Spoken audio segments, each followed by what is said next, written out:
آپ کو لگتا تھا کہ پاکستان پیپلز پارٹی مستقبل میں اس طرح جمہوریت کی پیٹھ میں چھرا گھونپے گی؟ دیکھیں یہ تو بالکل تصور بھی نہیں ہو سکتا تھا، اور جس طرح سے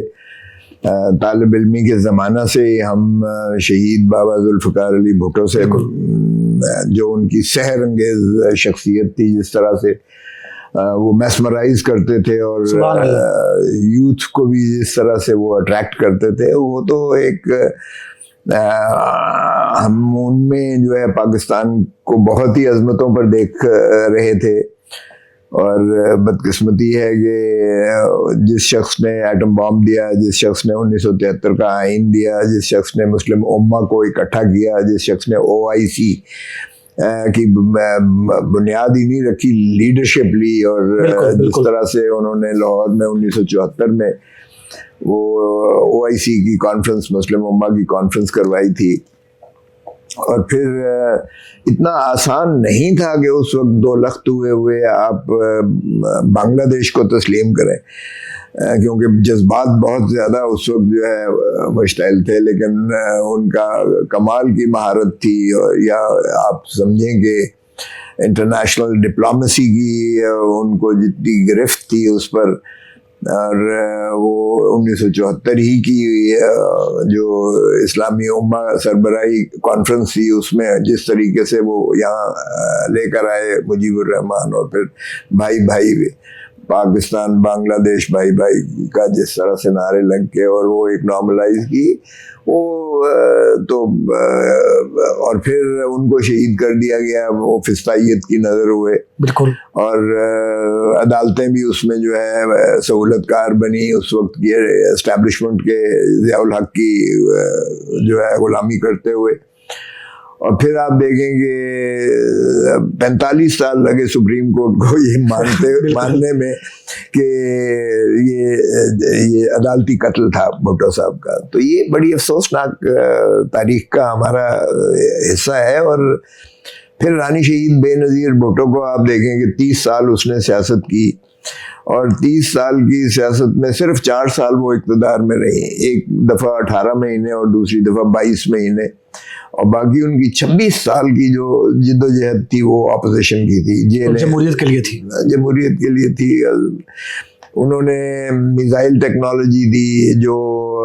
ایٹم بام ہمارا جو تھا بھٹو صاحب کا دیا ہوا، اس کی دسترس آؤٹ ریچ جو ہے وہ ہندوستان کے آخری کونے تک جاتی تھی۔ تو یہ جو انہوں نے پھر جو ماڈرن تعلیم کا بھی جو کانسیپٹ دیا، تو وہ ایک پیپلز پالیٹکس کرتی تھی، بھٹو صاحب بھی پیپلز پالیٹکس کرتے تھے۔ اور پھر بی بی کو دیکھیں کہ اس کے بدترین دشمن نواز شریف نے اس وقت جب دونوں کو جلا وطن کر دیا گیا اور -1 کا آیا جنرل پرویز مشرف نے، تو وہاں بھی بی بی نے مئی 2006 میں میثاق جمہوریت منضبط کی، اور اس کے جو خد و خال تھے بنیادی یہ تھے کہ اسٹیبلشمنٹ کو آؤٹ کیا جائے گا، کسی کے کندھے پر سوار ہو کر اقتدار میں نہیں آیا جائے گا، کسی کو حکومت گرانے نہیں دی جائے گی، کسی غیر سیاسی جو ہے نان اسٹیٹ ایکٹرز کو جو ہے نہ حکومت بنانے دی جائے گی، اور نہ پارٹی کو منہدم کرنے دیا جائے گا، نہ پارٹی بنانے دی جائیں گی۔ تو یہ دیکھیں بھٹو صاحب اور بے نظیر کا تو بالکل جو ہے بڑا کلیئر تھا، واضح تھا۔ وہ جمہور، یعنی جمہور کا مطلب ہے عوام، وہ عوام کو، اور جب روٹی کپڑا مکان اور یہ کہا گیا کہ طاقت کا سرچشمہ عوام ہے، تو اس میں بھٹو صاحب نے 1973 کے آئین میں یہ بالکل آرٹیکل 7 میں یہ مندرج کر دیا بڑا واضح طور پر، اور متفق کا آئین تھا، اس میں بالکل واضح طور پر مندرج کر دیا گیا کہ عوام ہی کو مقتدر کیا 1973 کے آئین نے، نیچے سے لے کر اوپر تک۔ ریاست کی جب تعریف کرتے ہیں تو وہ ریاست صرف عوام کے نمائندوں سے مترشح ہونے والی وہ ایوان تھے، یعنی ڈسٹرکٹ گورنمنٹ تھی، ڈسٹرکٹ اسمبلی سے بنتی ہے، جو لوکل باڈیز کہتے ہیں آپ، صوبائی جو اسمبلی ہے اس سے صوبائی حکومت بنتی ہے اور پارلیمان سے جو ہے وفاقی حکومت بنتی ہے. یہی ریاست ہے. اب ظاہر ہے کہ 25 کروڑ اس وقت عوام خود تو ایوان میں نہیں بیٹھ سکتے, تو وہ اپنے نمائندوں کے ذریعے. تو اس کی خوبصورتی آپ دیکھیں کہ جو ہے we the people of Pakistan, یہ ایک ڈپارچر تھا. ایوب خان نے کہا I field marshal Muhammad Ayub Khan hereby promulgate the constitution of 1962. تو وہ ایک فرد واحد نے پاکستان کے عوام پر مسلط کیا تھا وہ آئین, وہ نہ چلا, وہ ظاہر ہے. We the people of Pakistan Bhutto sahab کے آئین کی خوبصورتی ہے. Through our chosen representatives. میں نے اگلے دن جب یہ 26ویں ترمیم ہو رہی تھی 27ویں, تو میں نے وزیر اعظم بھی بیٹھے ہوئے تھے جو ڈی فیکٹو وزیر اعظم ہے, ہم ان کو ڈی جیورے تو نہیں مانتے کیونکہ فارم 47 کی پیداوار ہے. تو میں نے کہا دل پر ہاتھ رکھ کے کہیں کیا آپ منتخب نمائندے ہیں عوام کے جو یہاں بیٹھے ہوئے ہیں, اور کیا آئین سے اس طرح آپ کو کھلواڑ کرنے کا کوئی حق بنتا ہے؟ تو بھٹو صاحب کی خوبصورتی تھی we the people of Pakistan through our chosen representative. تو مقتدر کیا عوام کو, اور آرٹیکل 5 میں لکھ دیا گیا بھٹو صاحب کی جو یہ خوبصورتی تھی کہ لائلٹی ٹو دا اسٹیٹ, یعنی وفاداری عوام کے ساتھ. State is the people of Pakistan, وفاداری عوام کے ساتھ,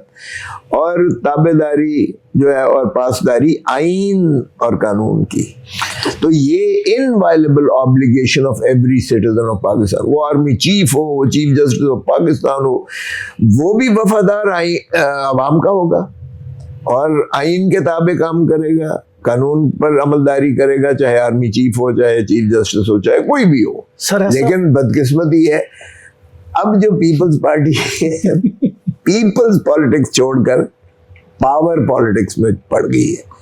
اور وہ محترم نواز شریف صاحب جو کہتے تھے ووٹ کو عزت دو, ووٹ کو عزت دو, اور جنہوں نے وہ 2006 مئی میں بی بی شہید کے ساتھ میثاق جمہوریت کو دستخط کیے تھے,